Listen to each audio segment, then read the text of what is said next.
At exactly 3 a.m., the house was silent, no wind outside, no movement in the halls, no voices, and yet, something was awaked in a small village in southern Germany.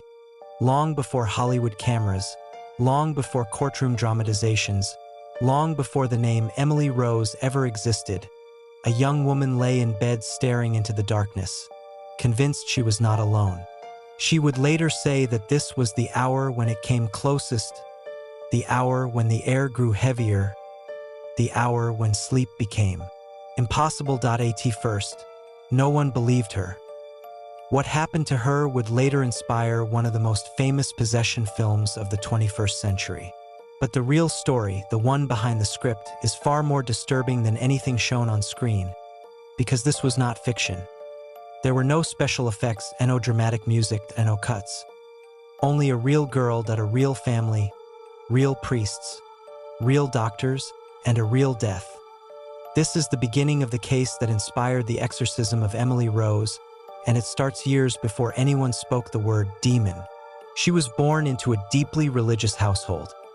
Her parents were devout Catholics living in a quiet rural area where tradition mattered, where faith shaped daily life, and where suffering was often interpreted through a spiritual lens rather than a medical one. From the outside, her childhood appeared ordinary.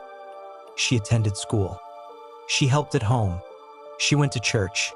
There were no reports of abuse, no violent behavior, no early signs of psychosis. Teachers described her as intelligent but reserved. Friends described her as polite and serious. Her family described her as obedient and deeply faithful. She prayed often. She took religion seriously. She believed, and for years, there was nothing that seemed unusual about her at all, until her late teenage years. The first signs were subtle, easy to dismiss. She began complaining of blackouts, moments where time seemed to disappear, gaps in memory that she couldn't explain. Sometimes she would wake up on the floor of her bedroom, confused, sore, unsure how she got there. Doctors were consulted. The initial diagnosis was epilepsy, specifically temporal lobe epilepsy, a condition known to cause seizures, altered states of consciousness, and in some cases, intense religious or emotional experiences. Medication was prescribed. At first, there was hope. But the medication didn't help. In fact, things became worse. The seizures intensified. They were no longer brief or occasional. They came violently. Her body would stiffen. Her muscles would convulse. Her eyes would roll back. Sometimes she screamed. Sometimes she spoke incoherently. Other times, she was silent, rigid, trembling, locked in place. Doctors adjusted dosages. They changed medications. They added new prescriptions. Nothing worked. Instead of improving, her condition escalated. She began to describe sensations that went beyond physical symptoms. She said she felt watched. She said shadows moved when nothing was there. She said certain places, especially churches, caused her unbearable pain. She reported intense aversion to religious objects. Crucifixes made her nauseous. Holy water burned her skin, or so she claimed. Prayer caused violent reactions. At first, her family believed these were side effects of medication. Doctors suggested psychiatric explanations, hallucinations, delusions, severe anxiety. But the experiences continued, and they grew darker. She began hearing voices. Not thoughts, not imagination, voices. They spoke to her when she was alone. They mocked her faith. They threatened her. She said they told her she was damned, that she belonged to them, that God had abandoned her. She stopped sleeping. She stopped eating normally. Her weight began to drop. She became withdrawn, fearful, paranoid. Medical professionals increased intervention. She was hospitalized multiple times. Psychiatric evaluations were conducted. Schizophrenia was considered. Severe depression with psychotic features was discussed. But no diagnosis fully explained the physical intensity of her episodes. And no treatment stopped them. Then came the behaviors that terrified everyone around her. She began injuring herself, biting herself, hitting her head against walls, breaking her own teeth. She would fall to the floor and remain frozen in painful positions for extended periods of time. Sometimes for hours, witnesses described her body arching unnaturally, her face contorting, her voice changing. Sometimes she spoke in tones that did not sound like her own. Sometimes she growled. Sometimes she laughed. Her parents were desperate. They trusted doctors. They followed instructions. They gave medication faithfully. But nothing improved, and slowly, another explanation began to take root. That the family turned to their faith. Not immediately, not impulsively, but eventually, they spoke with priests at first. The priests were cautious. The Catholic Church does not approve exorcism lightly. In fact, it strongly discourages it unless strict conditions are met. Medical explanations must be ruled out. Psychiatric conditions must be evaluated. Multiple authorities must be consulted, and even then, approval is rare. But the family insisted. They described her violent reactions to prayer, her aversion to sacred objects, her claims of voices identifying themselves as demons. The priests observed her directly, and what they witnessed disturbed them. During prayers, her body reacted violently. She screamed in pain. She resisted with unnatural strength. She cursed religious figures. She identified herself, using names that were not her own. According to witnesses, she claimed to be possessed by multiple entities, each with its own identity, each with its own voice, each with its own hatred. The priests were conflicted. Medical professionals said mental illness. The family said something else was happening, and the young woman herself was convinced. She believed she was possessed. Not metaphorically, not symbolically, literally. She believed her soul was under attack, and she begged for help. The turning point came when medical treatment was officially deemed ineffective. Years of medication had failed. Hospitalization had failed. Psychiatric care had failed. Her condition continued to deteriorate. She was no longer attending school. She was barely functioning. She was rapidly losing weight, and she was terrified. The family formally requested permission for an exorcism. At first, the request was denied, then reconsidered, then conditionally approved.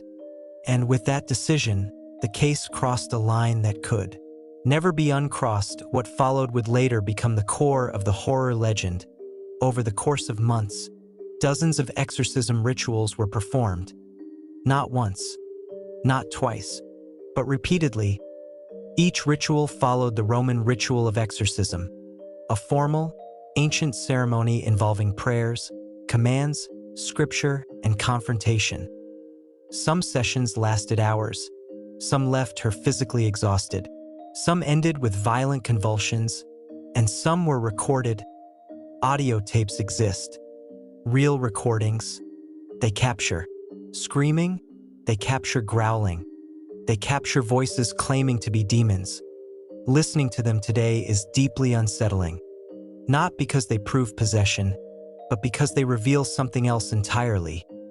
A human being in extreme psychological and physical distress. As the exorcisms continued, her condition worsened. She stopped eating almost entirely. She began kneeling for hours on stone floors, praying obsessively. Her knees became damaged. Her bones weakened. Her body wasted away. Doctors were still involved, but less actively. Medical treatment took a back seat to spiritual intervention. The belief was that this was no longer a medical issue, that it was spiritual warfare, and the cost of that belief would soon become irreversible. By the time she died, she was severely malnourished. Her body weight had dropped to a dangerously low level. Her immune system was compromised. Her muscles had deteriorated. She was physically exhausted, and yet, exorcisms continued until very near the end. When she finally died, she was just in her early 20s. The official cause of death was malnutrition and dehydration, compounded by her medical condition. But the story did not end there, because her death triggered something no one expected. A criminal investigation. Authorities became involved. Medical records were reviewed. Witness statements were collected. The priests were questioned. The parents were questioned. The exorcisms were examined, and what emerged was not a supernatural mystery, but a legal one. Had religious belief crossed into criminal neglect?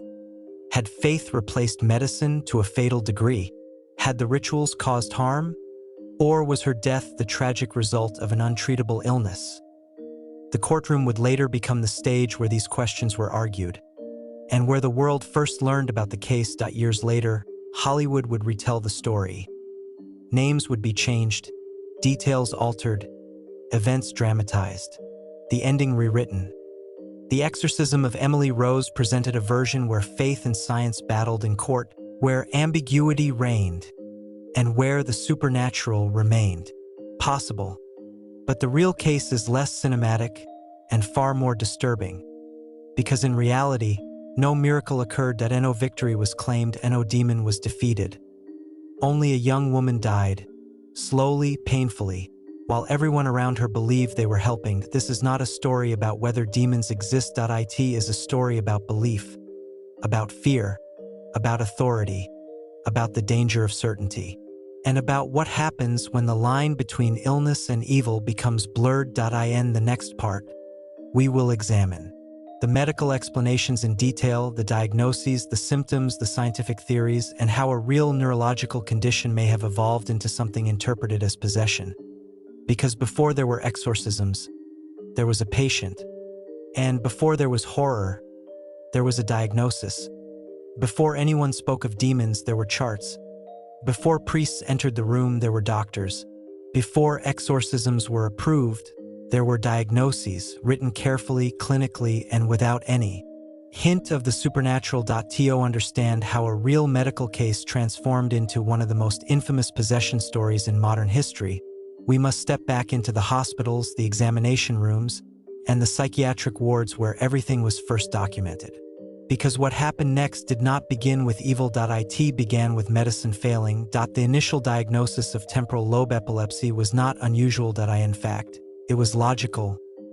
Temporal lobe epilepsy is one of the most complex and misunderstood neurological disorders. Unlike generalized epilepsy, which often causes dramatic convulsions, temporal lobe epilepsy can produce symptoms that blur the line between neurological illness and psychiatric disturbance. Patients may experience sudden blackouts, altered perception of reality, intense fear or dread without cause, auditory hallucinations. Hyper-religious thoughts, feelings of presence, the sense that someone or something is nearby. For centuries, these symptoms were interpreted as possession. Only in the modern era were they understood neurologically, and yet, even with modern understanding, treatment remains difficult. Medication does not always work, and in this case, it didn't. As the seizures became more frequent, doctors escalated treatment. Anticonvulsants were increased. Sedatives were prescribed. Antipsychotic medications were added. The goal was simple: suppress the seizures and stabilize her mental state. But her body resisted. Side effects intensified: drowsiness, confusion, emotional numbness, depression. The seizures continued, and alongside them, new symptoms emerged, symptoms that did not fit neatly into one diagnosis. She began reporting vivid hallucinations, not vague impressions, detailed experiences. She described faces watching her from corners of rooms. She claimed the walls seemed to close in. She said voices whispered her name, sometimes softly, sometimes with rage. Doctors noted these experiences as psychotic features. Schizophrenia was considered so was schizoaffective. Disordered SO was severe major depressive disorder with psychosis. But again, treatment failed. Antipsychotics dulled her. They did not silence the voices. They did not stop the episodes. Instead, they stripped her of energy, appetite, and motivation. She grew weaker, more isolated, more frightened. One of the most misunderstood aspects of her case was her reaction to religious stimuli. From a psychiatric perspective, this was not evidence of possession. It was consistent with a phenomenon known as conditioned aversion. Religion had become deeply intertwined with her fear. Churches were where seizures occurred. Prayer preceded episodes. Religious imagery was present during moments of panic. Her brain had linked faith with terror, so when she saw a crucifix, her nervous system reacted violently, not because it was holy, but because it triggered fear, yet to her family, and eventually to clergy. The interpretation was very different, that they saw something medicine could not explain. They saw her recoil from sacred objects. They saw her scream during prayer. They heard her curse religious figures, and they heard voices speaking through her that did not sound like her own. Medical explanations felt inadequate. Clinical language felt cold, and worse, it offered no hope. As months turned into years, the hospitalizations became routine. She would be admitted during severe episodes, stabilized temporarily, released, then deteriorate again. This cycle repeated, and with each cycle, trust in medicine eroded. Doctors were doing what they could, but from the family's perspective, nothing was changing. In fact, she seemed worse. The psychiatric system did not see a possessed woman. It saw a patient with treatment-resistant illness, a tragic but not unheard of case. The goal was management, not cure. Medication compliance, monitoring. Long-term care, possibly institutionalization. This was unacceptable to the family, and to her. She did not want to live sedated. She did not want to be locked away. She believed the medication was poisoning her. She believed the doctors were blind. She believed, fully and sincerely, that what she was experiencing was not illness. It was punishment. Or invasion. Or damnation. And once that belief took root, it became almost impossible to dislodge. Psychologists refer to this as explanatory convergence. When a person experiencing psychosis adopts a narrative that explains their suffering, the narrative becomes part of the illness itself. In this case, the narrative was religious. She believed she was possessed. Her family reinforced it, and eventually, clergy validated it. From that point forward, every symptom was reinterpreted. Pain became resistance. Hallucinations became voices. Seizures became manifestations of evil, and medication became irrelevant. The medical community warned against this shift. Doctors explicitly advised against discontinuing treatment. They cautioned that replacing medical care with spiritual intervention could be dangerous. But their authority was weakening, because they had failed to help, and the family was desperate. The first formal evaluation by clergy did not immediately lead to exorcism. The church is careful, at least in theory. They observed, they questioned, they consulted, they reviewed medical records, they looked for signs that could not be explained medically. But here is the uncomfortable truth. Many symptoms of severe neurological and psychiatric illness overlap perfectly with traditional signs of possession, aversion to sacred objects, speaking in different voices, convulsions. Self-harm, claims of external control. The criteria are dangerously similar, and interpretation depends entirely on belief. The clergy who evaluated her were not uneducated men. They were trained. They understood mental illness, at least academically. But they were also priests. Their worldview allowed for demons. And once medical explanations were deemed insufficient, spiritual explanations became acceptable. Not as a replacement, but as a last resort. At least, that is how it began. What followed was a gradual shift in authority. Doctors moved from primary decision-makers to secondary consultants. Priests moved from observers to actors. Medical language was replaced by theological language. Seizures became attacks. Symptoms became oppression. And the patient became a battleground. She herself welcomed this shift. The idea of possession gave meaning to her suffering. It transformed chaos into purpose. If demons were responsible, then she was not broken. She was chosen. If she was possessed, then there was a reason. And if there was a reason, there could be redemption. This belief sustained her, psychologically, even as her body deteriorated. That the first prayers were informal, simple blessings, short rituals. But the reactions were dramatic. She screamed. She convulsed. She resisted. Witnesses took this as confirmation. The more she reacted, the more convinced they became. And the more convinced they became, the more intense the rituals grew. This feedback loop is critical to understanding what happened next, because from this point forward, every intervention, medical or spiritual, intensified the very symptoms it sought to stop. By the time formal exorcism was requested, the lines were already blurred. Medicine had not cured her. Faith offered hope. And hope, when someone is suffering, is powerful, even if it is misplaced. The church eventually approved the ritual. Conditionally, exorcism was to be performed alongside medical treatment, not instead of it.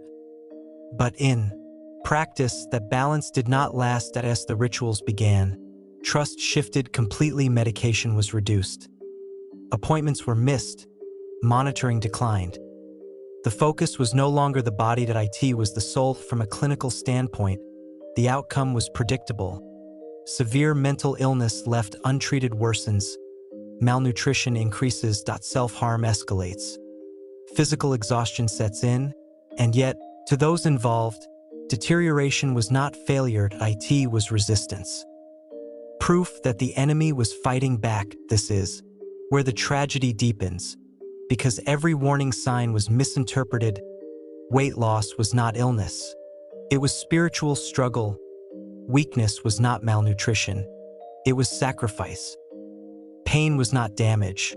It was purification. The language of faith reframed suffering as necessary, and in doing so, removed the urgency to stop it. By the time authorities later reviewed the case, the medical records told a clear story. Treatment-resistant epilepsy, severe psychiatric illness, progressive deterioration, inadequate medical intervention near the end. But those records were overshadowed by something else: audio tapes, witness testimonies, ritual descriptions, and the haunting question that would dominate the trial: at what point does belief become negligence? Because no one intended harm. The parents believed they were saving their daughter. The priests believed they were fulfilling their duty. Even the doctors believed they had done all they could. And the young woman herself believed, with terrifying certainty, that demons lived inside her. Everyone was sincere, and everyone was wrong in a different way. This is what makes the case so disturbing. There was no villain, no conspiracy, no malicious intent. Only fear, belief, and failure layered on top of illness. And once the exorcisms began in full, there was no turning back. In the next part, we will examine the exorcisms themselves, not as legend, not as horror, but as documented events. The rituals, the recordings, the physical toll, and the moment when spiritual intervention crossed into something far more dangerous. Because once the prayers turned into commands, the case stopped being medical and became fatal. Before anyone reached for holy water, before prayers were spoken in desperation, before the word exorcism ever entered the conversation, there were doctors, white rooms, clipboards, electrodes, prescriptions. What happened to her did not begin in a church. It began in hospitals. And the truth is uncomfortable, because for years, the case was treated exactly the way modern medicine demands. Carefully, cautiously, clinically. The earliest medical conclusion was not controversial. Temporal lobe epilepsy. It was a diagnosis that made sense. Her seizures were not the classic full-body convulsions most people imagine. They were complex, unpredictable, sometimes violent, sometimes subtle. Temporal lobe epilepsy can produce sudden loss of consciousness, distorted perception, intense fear, auditory hallucinations, religious or spiritual sensations, personality changes, memory loss. It can cause a person to hear voices. See things that are not there. Feel an overwhelming sense of presence. And in rare cases, it can cause profound religious experiences, both positive and terrifying. A neurologist. This explanation was logical. Her family It was reassuring. To her, it was frightening, but manageable. At least at first, medication was prescribed. Anticonvulsants designed to stabilize electrical activity in the brain. Doctors expected improvement. Instead, they saw resistance. The seizures continued. The hallucinations intensified. Side effects emerged: fatigue, depression, disorientation. Her personality began to change. She became withdrawn, emotionally flat at times, explosively emotional at others. Doctors adjusted the treatment plan: higher doses, different medications, combination therapy.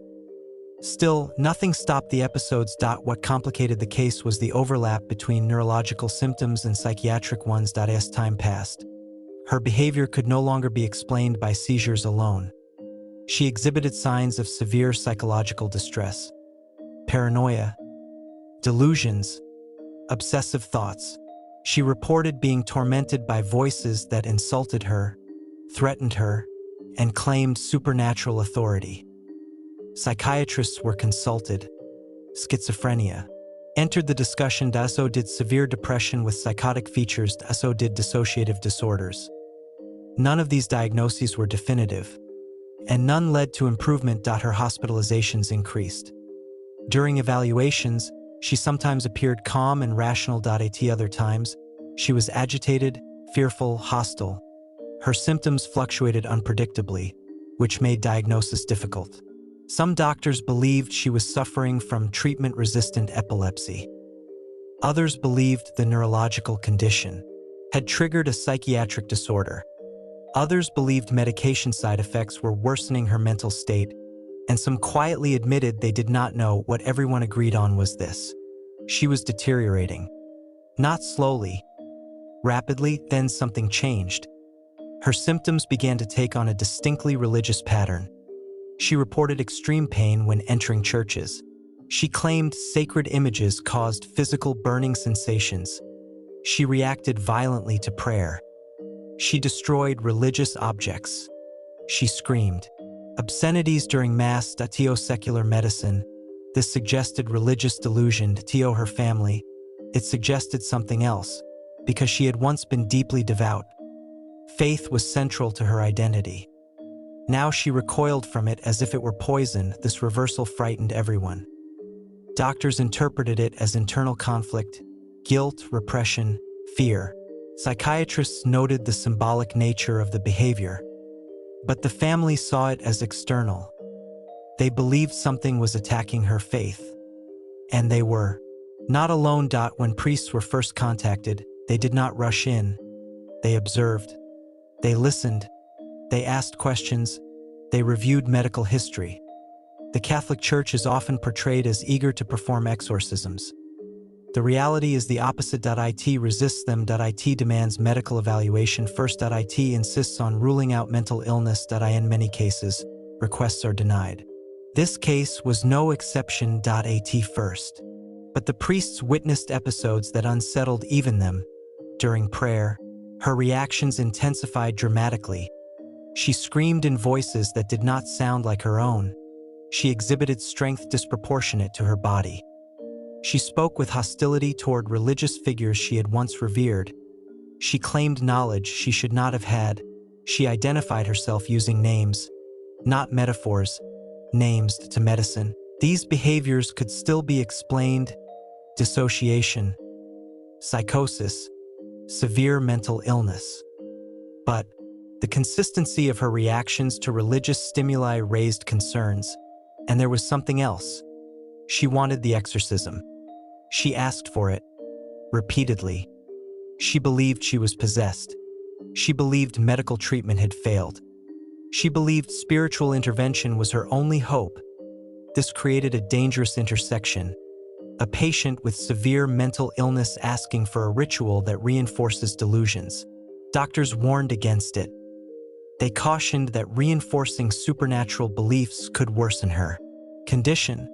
But the family felt medicine had already failed, and the priests felt torn. If this was mental illness, exorcism could cause harm. If this was possession, refusing help would be a spiritual crime, and the young woman was suffering. Eventually, conditional approval was given. Not because possession was proven, but because all other options appeared exhausted. This is an important distinction. The church did not declare her possessed. It authorized ritual intervention under strict supervision. But what followed quickly escaped those limits. That the first exorcism was not dramatic, no levitation, no cinematic spectacle, just prayers, commands, scripture. But her reaction was immediate: violent convulsions, screaming, cursing. Her body arched painfully. Her voice shifted. Witnesses described it as terrifying and convincing. After the ritual, she appeared calmer, exhausted, but temporarily peaceful. This reinforced belief, both hers and theirs. They believed progress had been made, so they continued again and again and again. What no one fully considered was the cumulative effect. The rituals were physically demanding, emotionally draining. They lasted hours. She fasted beforehand. She prayed obsessively. She knelt on stone floors until her joints failed. She refused food, believing suffering was necessary. Medical oversight diminished. Spiritual interpretation took over. Every seizure became evidence of possession. Every scream confirmed the diagnosis, and the possibility of mental illness faded from consideration. Doctors were not entirely absent, but their authority weakened. They were consulted less. Their warnings were ignored more. Treatment became secondary, and the line between care and harm blurred. As the months passed, her body deteriorated. She lost weight rapidly. Her muscles wasted. Her immune system collapsed. She was exhausted, and yet the rituals continued. Because stopping meant surrender, and surrender meant the demons won. This is where the case becomes truly tragic.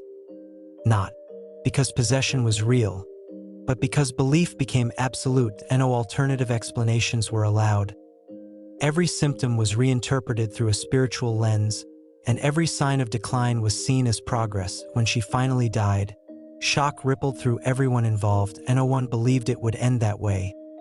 They believed salvation was imminent, that suffering had purpose, that endurance would be rewarded. Instead, there was only a body, emaciated, broken, and silent. The medical examiner's findings were devastating: severe malnutrition, dehydration, muscle atrophy, multiple injuries from prolonged kneeling and convulsions.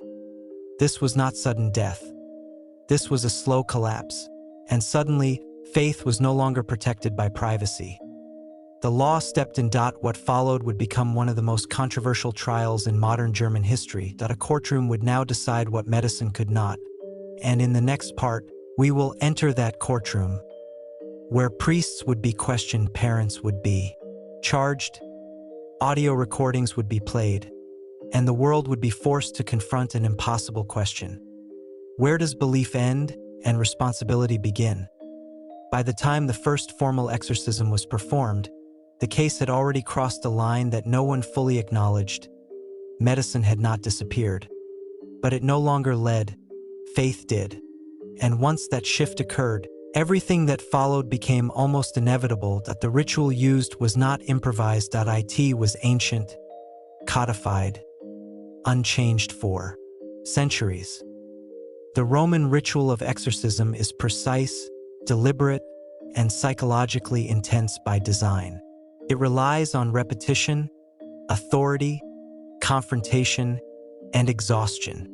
It assumes the presence of an intelligent, resisting entity, and it assumes that resistance is proof. That the priests did not arrive shouting. They arrived calm, measured. They carried prayer books, holy water, crucifixes. They spoke Latin. They spoke commands. They did not ask questions. They issued orders: tio leave, tio identify, tio submit. And the moment the ritual began, her reaction was immediate. That her body stiffened. Her breathing changed. Her eyes widened. And then she screamed. Not in pain. That I enrage. Witnesses later described the sound as something they had never heard from her before. That it was deeper, harsher, uncontrolled. She cursed the priests. She cursed religious figures. She claimed to hate God. Her body convulsed violently, and when the priests increased the intensity of the prayers, her resistance intensified as well. To them, this was confirmation. The first session lasted hours, by the end, she was barely conscious, exhausted, sweating, her muscles were trembling. But when it ended, there was a moment of calm. A fragile silence. She lay still, and that stillness was interpreted as success. What followed was not one exorcism. It was dozens, over months, sometimes multiple per week. In total, more than 60 sessions were performed, each one longer, each one more intense, each one taking more from her body. The rituals followed a pattern. She was restrained to prevent injury. Prayers were recited repeatedly. Commands were issued directly to the supposed entities. She was asked to identify them. And she did. She named them, multiple names, each associated with hatred, despair, or punishment. These names were written down, repeated, interpreted, and reinforced from a psychological standpoint. This is critical. Once a person in psychosis is encouraged to externalize their symptoms as separate identities, those identities solidify. They become more defined, more vocal, more resistant. The ritual did not weaken the illness, it strengthened it. During sessions, her voice changed. Witnesses described different tones, accents, even rhythms of speech. She spoke rapidly, then slowly. She laughed, then screamed. She claimed to see things in the room. She claimed to see figures standing behind the priests. She claimed they were mocking her, and the priests responded with more force. That the recordings exist, real audio, not reenactments, not dramatizations. Listening to them is profoundly disturbing, not because they prove possession, but because they capture prolonged human suffering, hours of screaming, crying, begging, and exhaustion. They document a young woman being pushed to her physical and psychological limits. Again and again outside the ritual room, her life was collapsing. She stopped attending any form of education. She isolated completely. Her days revolved around prayer, fasting, and fear. She believed eating weakened her resistance. She believed suffering was necessary. She believed her pain had meaning. Her weight dropped dangerously low. Her family watched her disappear, but they did not stop, because stopping meant failure. Doctors continued to warn. They expressed concern about malnutrition, about dehydration, about physical injury, but they were no longer in control. They were observers, and their warnings were interpreted as ignorance. Because medicine had not helped, faith at least offered purpose. As the exorcisms intensified, so did her physical deterioration. She knelt for hours on stone floors. Her knees became swollen, infected, damaged. She slept little. She consumed almost no solid food. Her muscles weakened. Her immune system collapsed. She was often feverish, and yet the rituals continued. At one point, she could barely stand. She needed assistance to walk. Her body trembled constantly. But the belief remained unshaken. The priests believed the entities were resisting more aggressively. The family believed deliverance was close. She believed she was nearing the end of her trial, and no one believed she was dying. That the rituals became more frequent, more desperate. The prayers grew harsher, the commands more forceful, and her reactions more violent. She bit herself, she injured herself, she slammed her head into the floor, she pulled her own hair out, and these behaviors were not seen as self-harm. They were seen as manifestations. At no point was there a single dramatic moment where everything went wrong. There was no collapse during a ritual and no sudden crisis, just gradual decline. At a body being pushed past its limits, slowly, relentlessly. The final sessions were the most disturbing. She was barely conscious. Her voice was weak, her body skeletal. She could no longer kneel. She could no longer resist physically, and yet, prayers continued. because stopping meant accepting defeat when she finally died. It was not during an exorcism that it was quiet. She was at home, severely malnourished, dehydrated. Her body simply failed. The shock was immediate, but so was denial. Some believed her death was the final victory, that her soul had been freed, that the suffering was over. Others were terrified, because suddenly everything was exposed. Authorities were notified, medical records were reviewed, autopsy results were released, and the story changed.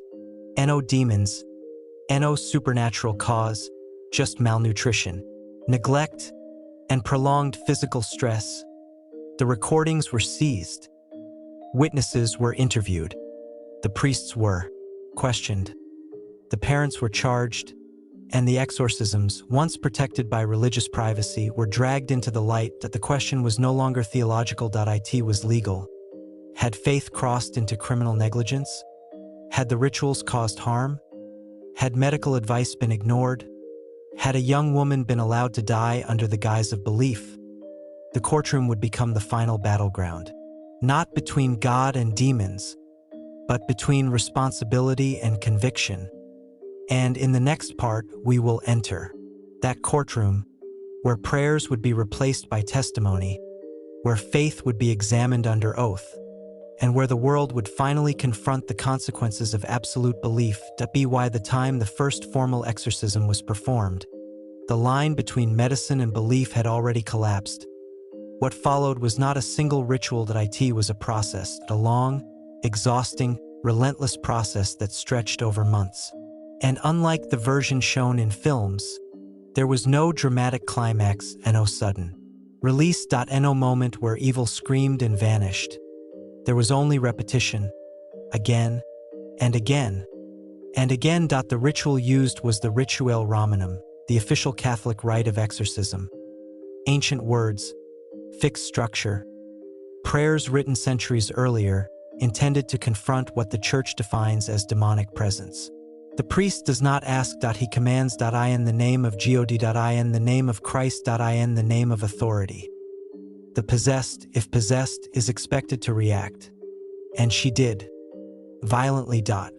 Witnesses described the first sessions as shocking, not because of anything supernatural, but because of the physical intensity. Her body convulsed. She screamed until her voice broke. She thrashed so violently that multiple people were needed to restrain her. Not aggressively, but to prevent injury. Her face contorted, her breathing became erratic, her muscles locked into painful positions. Sometimes she went completely rigid. Sometimes she collapsed. These reactions convinced everyone present that something extraordinary was happening, because to them, this was not illness. It was resistance. The sessions were not short. Some lasted 2 hours, some lasted 4 on certain days. Multiple rituals were performed back to back. She was often fasting beforehand, not always by instruction, but by belief. She believed food weakened her. She believed hunger strengthened the ritual. She believed suffering was necessary. And no one stopped her. What makes this part of the case especially disturbing is the existence of audio recordings, real tapes, recorded during several exorcisms. They were later played in court, and they are deeply unsettling. Not because they prove possession, but because they capture prolonged human agony. On the tapes, her voice changes. Sometimes she screams in rage. Sometimes she sobs like a terrified child. Sometimes she speaks calmly, but with words filled with hatred. She identifies herself using different names. She insults the priest. She mocks faith. She threatens damnation. She begs for the ritual to stop and then begs for it to continue. Her voice shifts in pitch, in rhythm, in intensity at times. It barely sounds human. Supporters of possession claim these recordings are evidence. Skeptics hear something else. A person in extreme psychological crisis, a mind fractured by illness, reinforced by belief, and pushed to its limits by ritual confrontation. And this is the critical point, because the ritual itself intensifies the symptoms it is meant to cure. Exorcism is not Passive.it is aggressive.it demands reaction.it challenges.it provokes. And when performed on someone with severe mental illness, it can escalate distress exponentially. Each session heightened her fear. Each session reinforced the idea that something evil lived inside her. Each session validated her belief that her body was not her own. The rituals became more frequent, sometimes several per week, sometimes multiple in a single day. There were reportedly over 60 exorcism sessions in total. Each one took a physical toll. Each one drained her further, and still, no improvement came. Her physical condition deteriorated rapidly. She lost weight at an alarming rate. Her cheeks hollowed, her limbs thinned, her movements slowed, her joints weakened. Yet she continued kneeling for hours on stone floors, on bare knees, praying obsessively. Her knees became damaged, her bones bruised, her muscles failed. She would collapse during rituals, not in dramatic release, but in exhaustion, and still, they continued. From the perspective of those involved, stopping was not an option. Because every failure was reinterpreted that if the ritual did not work, it meant the enemy was strong. That if she worsened, it meant resistance was intensifying. If she suffered, it meant purification was happening. There was always an explanation, and none of them allowed for stopping. Medical care faded almost entirely. Medication was inconsistent. Appointments were missed. Monitoring was minimal. Doctors were no longer central figures. Their role had been replaced, because in the minds of those present, medicine had failed. Faith had not. Faith just needed time. This is where the case becomes unbearable to examine. Because her suffering was visible, her emaciation was obvious, her weakness undeniable. Yet every warning sign was spiritually reframed. Malnutrition became sacrifice. Exhaustion became devotion. Pain became necessary. And death was unthinkable. She herself reinforced this narrative. She believed she was chosen to suffer. She believed her pain had meaning. She believed enduring was proof of faith. At times, she reportedly refused help, refused food, refused rest, because to accept comfort felt like betrayal, and no one overruled her. During the later exorcisms, her reactions became weaker, her screams softened, her convulsions slowed. Not because she was improving, but because her body was failing. This was misinterpreted. They believed the demons were weakening. In reality, she was. The final sessions were devastating. She could barely stand. She struggled to speak. Her body shook not from resistance, but from starvation. And still, prayers continued. Commands continued, because stopping meant admitting everything had gone wrong. When she finally died, it was not during an exorcism. There was no dramatic confrontation, no final scream. She simply collapsed. Her body gave out. Years of illness, months of ritual, weeks of starvation. All converged. The autopsy would later reveal the truth in clinical terms: severe malnutrition, dehydration, muscle atrophy, organ stress, injuries consistent with prolonged kneeling and convulsions. This was not sudden. It was preventable, and that realization shattered the illusion, because now there was a body, and now there were records, and now there were recordings, and now the law could not look away. Authorities opened an investigation, medical experts were consulted, the rituals were examined, the tapes were analyzed, and a question emerged that no prayer could answer. Was this a case of possession or a case of fatal neglect? The priests believed they had done their duty. The parents believed they had saved her soul. But the law had a different obligation. It had to determine responsibility.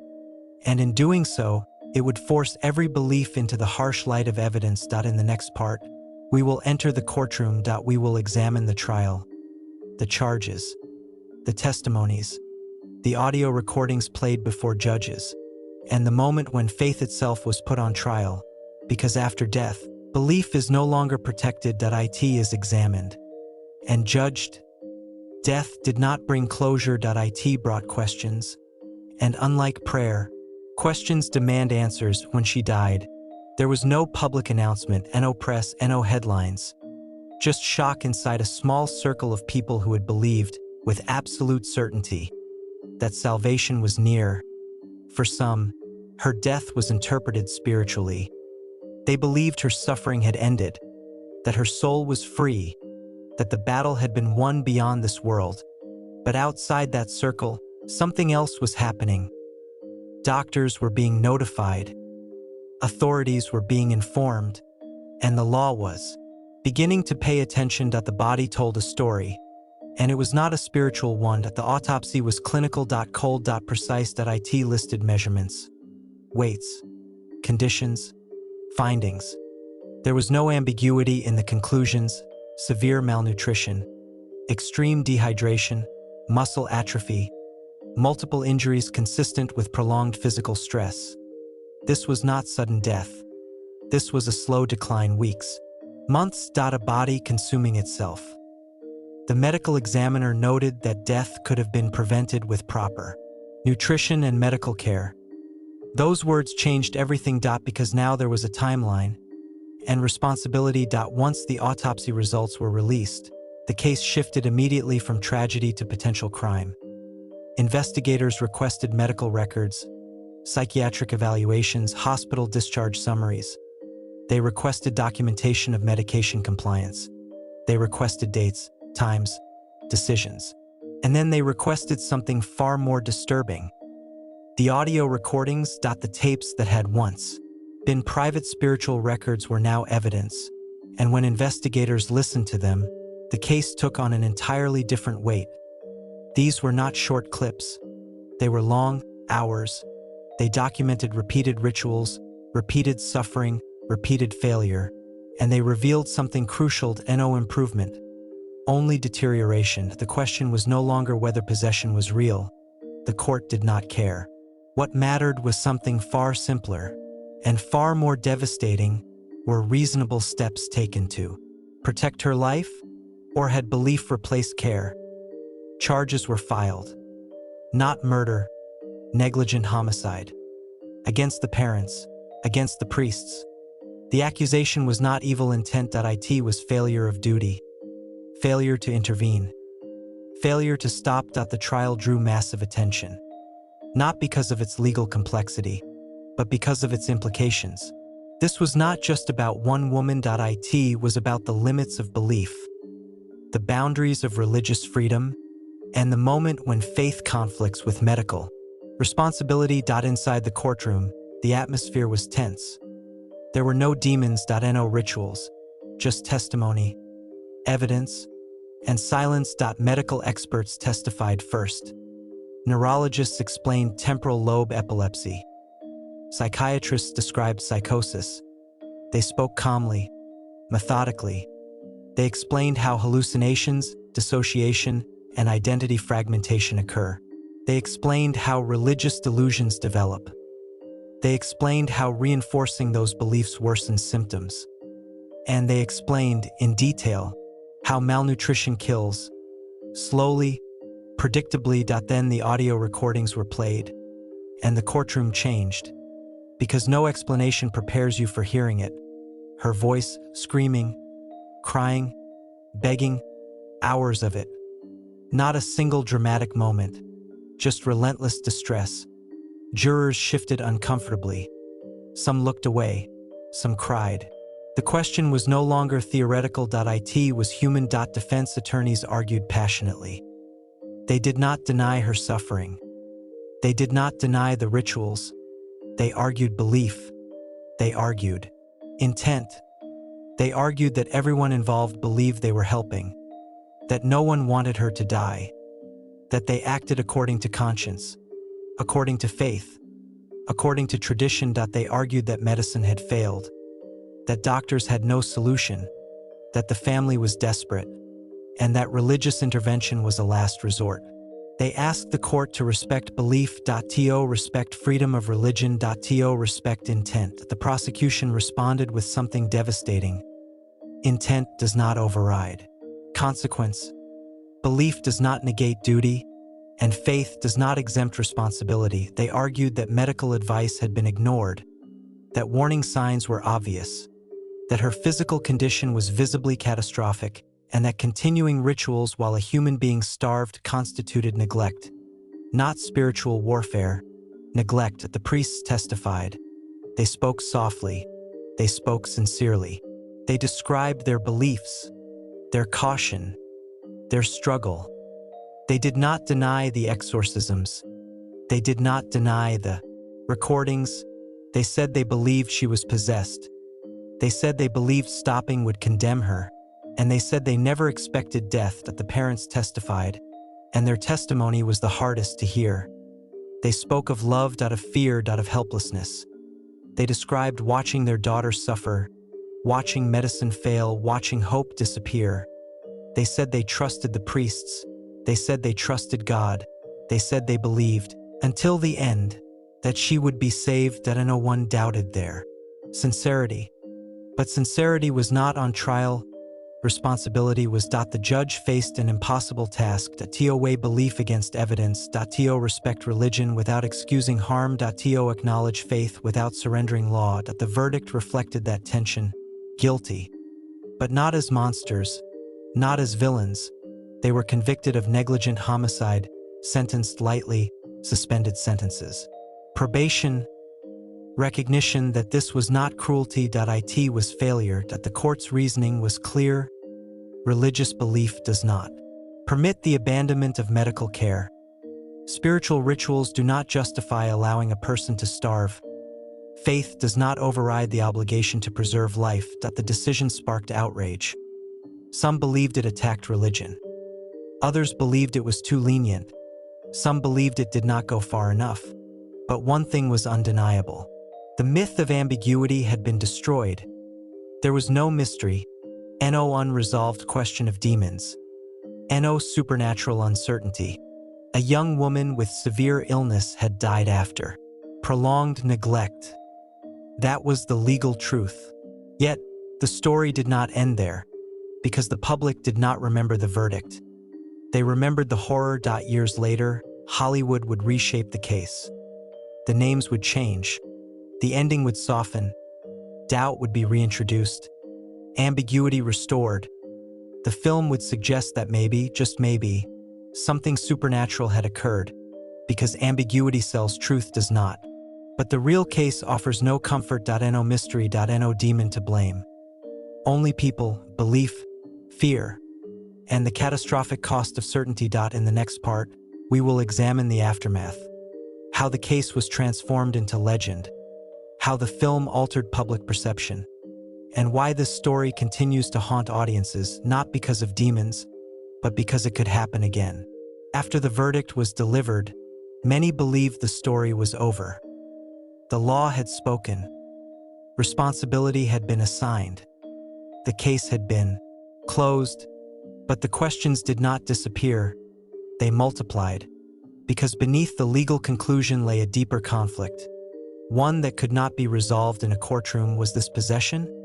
Or was it mental illness misunderstood, reinforced, and ultimately fatal? And more importantly, how do we tell the difference? To answer that, we must return to the symptoms, not as believers or skeptics, but as observers. Temporal lobe epilepsy, psychosis, severe depression, dissociation. These are not vague diagnoses. They are well-documented medical conditions with decades of research behind them, and disturbingly, they overlap almost perfectly with traditional descriptions of possession, auditory hallucinations. The experience of voices speaking independently of one's will in religious contexts. These voices are often interpreted as spirits, angels, or demons in psychiatry. They are understood as misfiring neural processes. The experience feels external, alien, authoritative, which is why people throughout history believed they were hearing something supernatural. Changes in voice, altered speech patterns, different tones, rhythms, even personalities. This phenomenon is common in dissociative and psychotic states. The brain fragments under stress. Identity becomes unstable. The voice changes not because another entity has entered, but because the mind has lost cohesion. Aversion to religious objects. This is perhaps the most misunderstood symptom. In possession narratives. It is considered definitive proof, but psychology offers another explanation. When fear becomes associated with a symbol, the brain reacts violently to that symbol. Religion had become the arena of her suffering. Churches were where seizures occurred. Prayer preceded episodes. Religious imagery was present during moments of terror. Her brain learned to associate faith with fear, so it responded accordingly. Self-harm. Extreme physical endurance. Refusal of food. These behaviors are tragically common in severe mental illness. They are often driven by delusions of guilt, purification, or punishment. In religious frameworks, they are reinterpreted as sacrifice. Meaning is imposed on pain, and pain becomes proof. Every symptom that was interpreted as demonic fits within known psychiatric and neurological models. None require supernatural explanation. And yet, that does not make the belief irrational. It makes it human. Because belief does not arise in a vacuum. It arises from context, from culture, from expectation, from fear. And in deeply religious environments, the language of illness is often spiritual. The young woman did not invent the idea of possession. It was offered to her. By history. By doctrine. By interpretation. Once that idea took hold, it became self-reinforcing. Every hallucination confirmed it. Every seizure validated it. Every ritual strengthened it. And the mind, already fractured, adapted. This is known as a closed belief system. A system in which evidence against the belief is reinterpreted as evidence for it. If symptoms worsen, the enemy is stronger. If rituals fail, resistance is increasing. If suffering intensifies, purification is working. There is no outcome that disproves the belief, only outcomes that deepen it. This is where morality enters the story, not legality, morality. Because at what point does respecting belief become enabling harm? At what point does compassion become negligence? At what point does faith stop being a source of comfort and start becoming a weapon? No one involved intended evil. That is essential to understand. The parents loved their daughter. The priests believed they were helping. Even she believed her suffering had purpose. Intent was not malicious, but outcome was catastrophic. And this is the lesson that makes the case so unsettling. Good intentions are not safeguards. Belief does not equal truth and certainty. Absolute certainty is dangerous. Psychiatric experts later reviewed the case and reached near unanimous conclusions. The exorcisms did not heal her. They escalated her condition. They reinforced delusions. They increased physical stress. They delayed medical intervention, and ultimately, they contributed directly to her death. Yet defenders of possession argue something else. They argue that science does not know everything, that not all experiences can be explained, that dismissing spiritual explanations is arrogance, and they are not entirely wrong. Science is incomplete. Medicine fails. Uncertainty exists, but uncertainty does not justify abandonment. The tragedy lies not in belief itself, but in exclusivity. In the refusal to allow multiple explanations. In the rejection of caution. In the dismissal of physical reality. This case is often framed as science versus religion. That is a simplification. The real conflict was absolutism versus humility. One explanation replaced all others. And once that happened, there was no escape. The young woman became trapped between interpretations. Too ill to advocate for herself. Too convinced to question the narrative. Too weak to survive the consequences. She was no longer a patient. She was a symbol. A battlefield. A test of faith. And when a human being becomes a symbol, their needs disappear. Their body becomes secondary. Their suffering becomes abstract. And death becomes acceptable. This is why the case still matters. Not because of demons, but because it exposes a vulnerability that still exists. Even now, there are still people who reject medical treatment in favor of belief.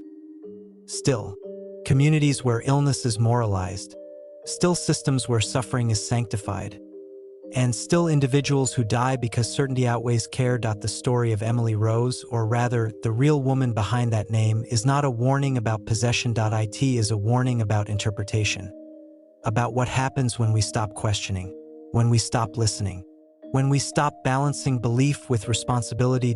In the final part, we will examine the legacy of this case, how Hollywood reshaped it, why the film softened the truth, and why the real story is far more disturbing than the one we were shown. Because fiction offered ambiguity, reality did not. Long after the courtroom emptied, long after the verdict faded from headlines, the story should have ended. Legally, it did. Morally, it did not. Because the case refused to stay contained within files, transcripts, and autopsy reports. It transformed. And in that transformation, the truth became something else. Years later, the world would not know her real name. They would know Emily Rose, a name created for comfort, for distance, for fiction. Hollywood did what Hollywood always does. It simplified, it softened, it added ambiguity where none existed. Because ambiguity is marketable. Certainty is not. In the film adaptation, the story becomes a philosophical duel. Science versus faith, logic versus belief, doctors versus priests. The courtroom becomes a stage for existential debate. The ending leaves room for doubt. Maybe the possession was real. Maybe science was wrong. Maybe the truth lies somewhere in between. That ambiguity is powerful. It makes the audience think. It invites interpretation. It comforts believers. It challenges skeptics. And it ensures the film lingers in the mind. But the real case did not offer ambiguity. Not in the end. Not in the evidence. Not in the outcome. There was no medical mystery left unsolved. No unexplained physical phenomena. No sudden transformation. No healing. No revelation. There was a slow, documented decline. A body starving. A mind unraveling. And a belief system that interpreted collapse as progress. The film removes that discomfort. It replaces it with meaning. Because meaning is easier to accept than responsibility. In the cinematic version, Emily Rose becomes a martyr. Her suffering is framed as sacrifice. Her death becomes purposeful, almost noble, almost chosen. In reality, her suffering was neither noble nor necessary. It was tragic and preventable. This reframing matters. Because stories shape memory and memory shapes belief. For many viewers, the film became their first and only exposure to the case. They remember the possession. They remember the trial. They remember the question. But they do not remember the malnutrition, the dehydration, the ignored warnings, the prolonged neglect. Because those details do not fit the myth. The real woman disappears. The symbol remains. This is how myths are born. Not from lies, but from selective truth. The legacy of the case is not just cultural. It is practical. It influences how people interpret illness, how they respond to suffering, how they choose belief over care. There are documented cases after this one where families cited possession narratives to justify refusing treatment, where religious frameworks replaced medical intervention, where suffering was sanctified, and where outcomes mirrored this tragedy. The danger of this story is not that it suggests demons might exist. The danger is that it suggests certainty, that it implies absolute answers, that it validates the idea that suffering must mean something. And when suffering is given meaning, it becomes easier to accept. But suffering does not need meaning to deserve compassion. It does not need purpose to require intervention. And it does not need explanation to demand care. What makes this case endure is not fear. It is recognition. We recognize the parent's desperation, the priest's conviction, the patient's terror. We recognize how belief becomes refuge when science fails, how certainty replaces doubt when uncertainty is unbearable. And that recognition is unsettling, because it means this was not madness. It was human. The case exposes a fundamental vulnerability.